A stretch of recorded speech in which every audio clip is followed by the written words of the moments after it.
بسم الله الرحمن الرحيم. عن عمر بن الخطاب رضي الله تعالى عنه قال قال رسول الله صلى الله تعالى عليه وسلم أن تؤمن بالله وملائكته وكتبه ورسله واليوم الآخر وتؤمن بالقدر خيره وشره. رواه مسلم.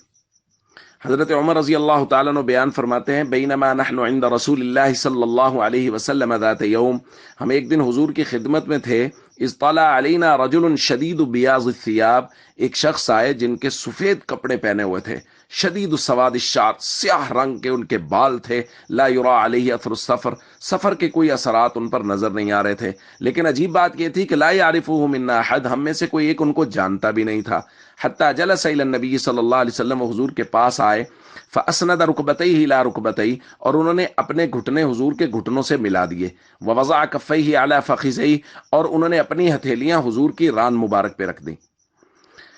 دوستو یہ حدیث جبریل ہے، بہت معروف حدیث ہے۔ جبریل امین آئے اور انہوں نے آ کے نبی کریم صلی اللہ علیہ وسلم سے دین کے بارے میں بہت اہم سوالات کیے۔ آنے کا انداز ایسا تھا کہ صحابہ کرام فوراً متوجہ ہو جائیں۔ ایک بات یہ کہ سفر کے کوئی اثرات ان پر نہیں تھے، اس کا مطلب ہے یہیں کے رہنے والے ہیں، لیکن ہم میں سے کوئی ان کو جانتا نہیں تھا، اس کا مطلب ہے باہر سے آئے۔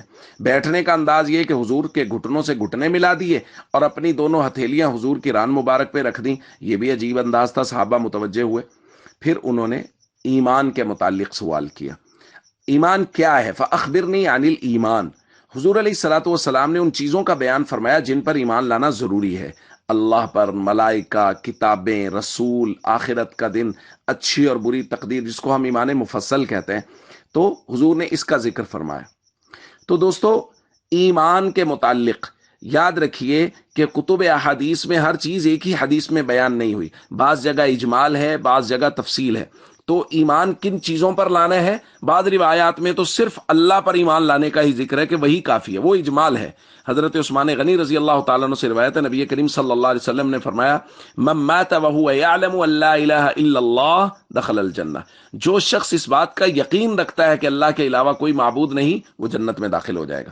تو اب اس کا مطلب یہ نہیں ہے کہ صرف لا الہ الا اللہ ہی جنت میں جانے کے لیے کافی اللہ پر ایمان، بلکہ ظاہر ہے اللہ پر ایمان ضروری ہے، نبی کریم صلی اللہ علیہ وسلم آپ کی ختم نبوت پر ایمان ضروری ہے۔ تو اس روایت میں اجمال ہے، ایک چیز کو بیان کیا۔ دوسری روایت میں تفصیل ہے، نبی کریم صلی اللہ علیہ وسلم نے ارشاد فرمایا من شہد ان لا الہ الا اللہ وان محمد رسول اللہ حرم اللہ علیہ النار، جو شخص لا الہ الا اللہ اور محمد رسول اللہ کی گواہی دے گا، اللہ اس پر جہنم کی آگ کو حرام فرما دیں گے۔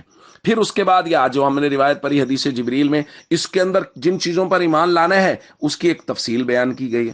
تو احادیث میں ہمیں ملے گا، یاد رکھیے کسی بھی ایک حدیث کی بنیاد پر نہ سارے عقائد اس حدیث میں ایک ہی حدیث میں بیان ہوتے ہیں اور نہ ہی سارے اعمال ایک حدیث میں بیان ہوتے ہیں۔ مختلف احادیث میں مختلف چیزیں بیان کی جاتی ہیں جن کو جوڑ کے ایک نتیجہ اخذ کیا جاتا ہے۔